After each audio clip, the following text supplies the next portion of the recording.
Good everyone, and welcome to this video. And today we have a double upload today of the SU-57 first drive and the P-40E1 Russian first flight.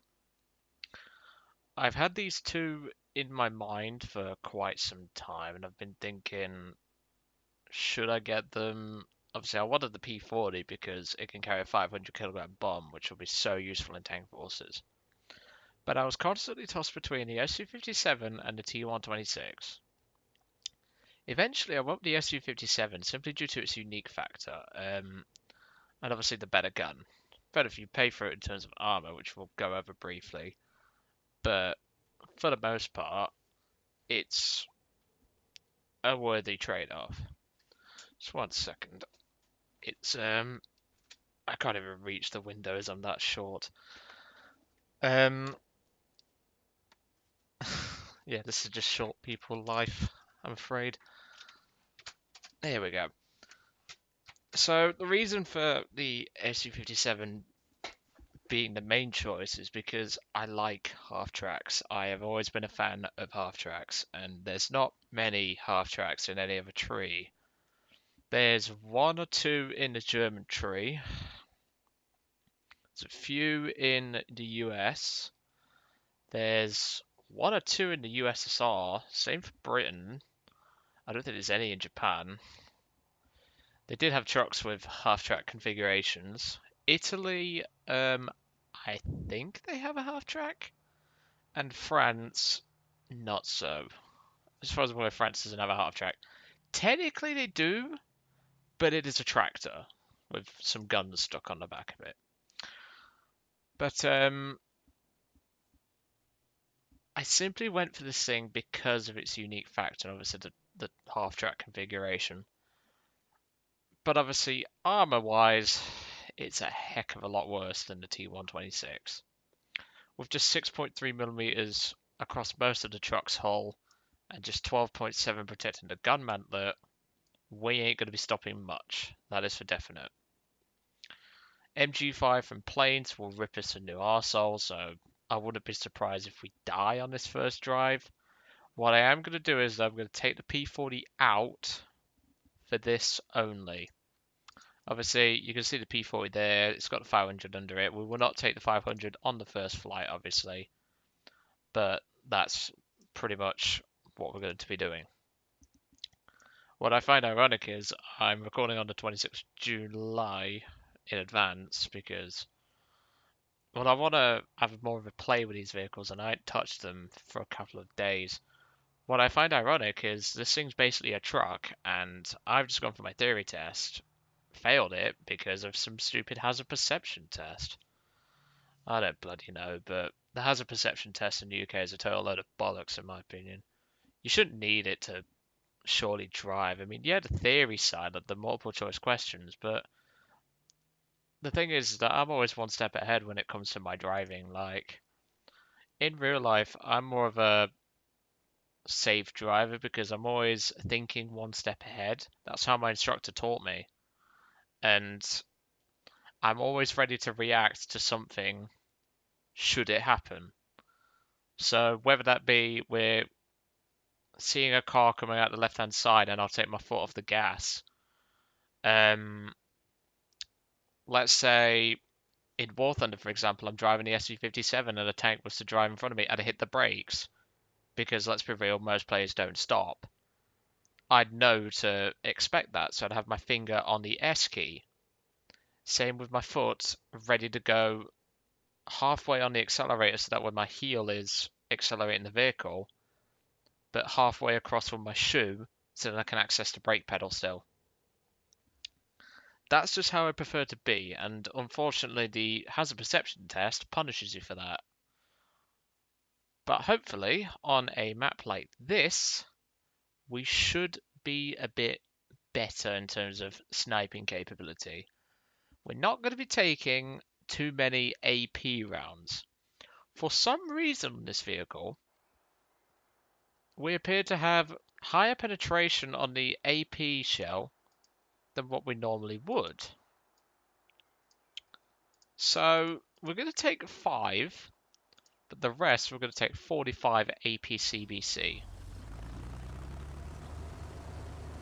But yeah, I'm a bit annoyed about the driving test because, like, the multiple choice questions, I wasn't far off of passing, to be truthfully honest. I wasn't that far off. But it's just hazard perception. It's like they want you to react when it's too late to react. Like, well, more like when it's the last second to react. I was watching the clips and I was just thinking, well, it's just stupid because you shouldn't be penalised for being one step ahead. And to do my practical driving test, I have to pass this theory bollocks. But luckily, I'm not too worried about it. I'm just hoping to get something that I can use, and we've just got to hope that I can pass it the second time round. Here's hoping. Okay, so we want to try and find a position where we can set the gun up.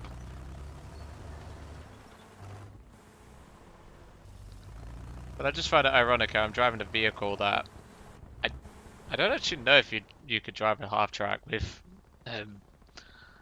a standard car license. I think you would need a truck license to do it, but we haven't got really good visibility on the A points, so we're going to back up here. If you wonder about the decals on the side, why there's a bear looking like it's just had a bit of a beatdown session with its Johnson area, blame Dave Schilling. He inspired me to do that.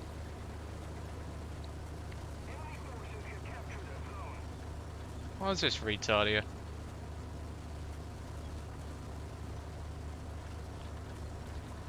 I think we might be able to have a shot from here.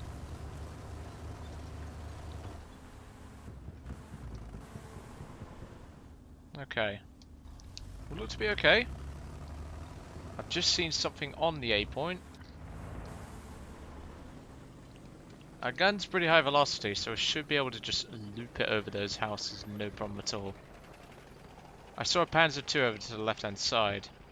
In fact, I think I see the tracks of him. Nope. I see the tracks of something in there. Nope, no, he just died as our shell went in. Okay, no problem.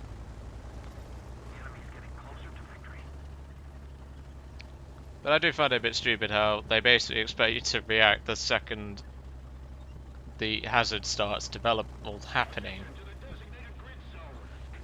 Oh, great German retards posting for squadron invites in chat. I don't get why squadrons do that, because half the time you don't want to join them. I suppose on the plus side, I've just seen a Panzer III right there. I suppose on the plus side about this whole driving theory bollocks is that it's giving me a chance to calm down. Yeah, mate. Come on, turn. Right there, beautiful. First kill. Love that APCB2 round. Testing it in test drive, it was a beautiful shell to use. Works well, good damage, good APCBC capability.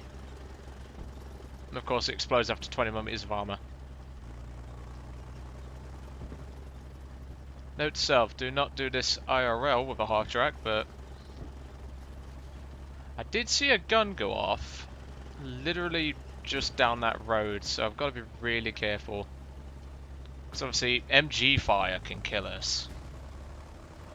Kenny. I saw that. Pop up in the kill feed. This is the thing, with a half-track, when you're doing this sort of thing, you've got to be really situationally aware. And the problem is, to record my videos, I have to turn down the sound in advance, otherwise you won't be able to hear me. Oh, hold up. Brake. Boom. Second kill. I hear a Stuka, that's not a good thing. Okay. Let us move up a tad. Let's have a look. Or as us Brits would normally say, let's have a gander. Okay, he's just been shot up there. Maybe nick the kill? I love it how he aimed at me, yet I wasn't even the vehicle shooting at him. Fucking retard.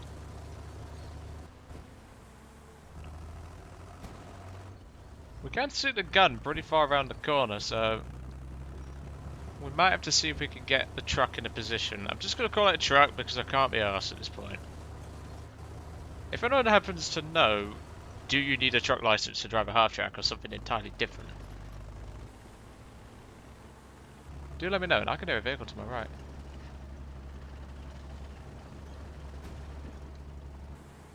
What the fuck? He's in there!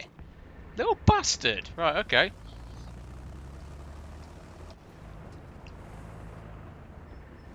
Go on, gun depression. It sucks on this vehicle, sadly. No, plane, fuck off. No, no, no. We're losing a lot of crew. Okay. That was a Stuka.